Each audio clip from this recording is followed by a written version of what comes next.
ಪುಟ್ಟ ಕಾಣಿಸ್ತಾ ಇದೀನಾ? ಫ್ಯಾನ್ ತುಂಬಾ ಚೆನ್ನಾಗಿ ತಿರ್ಗ್ತಾ ಇದೆ. ಫೋನ್ ಕ್ಯಾಮ್ರಾನ ತಿರುಗಿಸ್ತೀನಿ. ಈಗ ಸರಿ ಹೋಯ್ತಲ್ಲ ಮಾ? ಬರೀ ತಲೆ ಕಾಣಿಸ್ತಾ ಇದೆ. ಇರು ನಾ ನಿನ್ಗೆ ನನ್ ಗಿಡ ತೋರಿಸ್ತೀನಿ.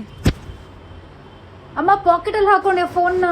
ಕೈಯಲ್ಲಿ ಇಟ್ಕೊಂಡು ಹೋಗಕ್ ಏನಮ್ಮ ನಿನ್ಗೆ? ಅಯ್ಯೋ ಮಾ, ನಿನ್ ಕಾಲ್ ಕಾಣಿಸ್ತಾ ಇದೆ ಅಷ್ಟೇ, ಏನೋ ಕಾಣಿಸ್ತಲ್ಲ, ಬರೀ ನಿನ್ ಕಾಲ್ ಕಾಣಿಸ್ತಾ ಇದೆ.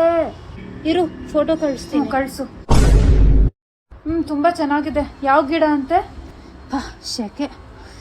ಅದೇನೋ ಅಂಗಡಿ ಅವನು ಲಕ್ಕಿ ಅಂತ ಹೇಳ್ದ, ಅದಕ್ಕೆ ಫೋಟೋ ಕಳಿಸ್ದೆ ನಿನ್ಗೆ. ಹುಷಾರಾಗಿರು. ಯಾಕೆ? ಇಂಡಿಯಾ ಪಾಕಿಸ್ತಾನ್ ಯುದ್ಧ ನಡೀತಾ ಇದೆ ಅಮ್ಮ. ಸೀಸ್ ಫೈರ್ ಆಲ್ರೆಡಿ ಆಯ್ತು. ನೋಡ್ತಿಲ್ವಾ ನೀನು? ಗೊತ್ತಾಗ್ತಿಲ್ವಾ? ಊಟ ಅಲ್ಲೇ ಹೇಳಿದ್ರು. ಹುಷಾರಾಗಿ ಜೋಪಾನಾಗಿರು. ಹಿಂಗೇನ್ ಗೊತ್ತಾಗುತ್ತೆ? ಶೋಭಾ ಆಂಟಿ ಮಗ ನ್ಯೂಸ್ ಚಾನೆಲ್ ಅಲ್ಲಿ ಕೆಲಸ ಮಾಡ್ತಾನೆ. ಅವನಲ್ಲಿ ಟೆಕ್ನಿಷಿಯನ್ ಆಗಿ ಕೆಲಸ ಮಾಡ್ತಿರೋದು. ಆದ್ರೂ ಅವನಲ್ಲಿ ನಿಂತ್ಕೊಂಡು ನೋಡಿರಲ್ವಾ ಏನಾದ್ರು? ಪುಟ್ಟ ಅವ್ನು ಹೇಳ್ತಾ ಇದ್ದ ಅದೇ. ಹಲೋ ಮಾ. ಹಲೋ, ನಿನ್ ನೆಟ್ವರ್ಕ್ ಸರಿ ಇಲ್ಲ ಅನ್ಸುತ್ತೆ.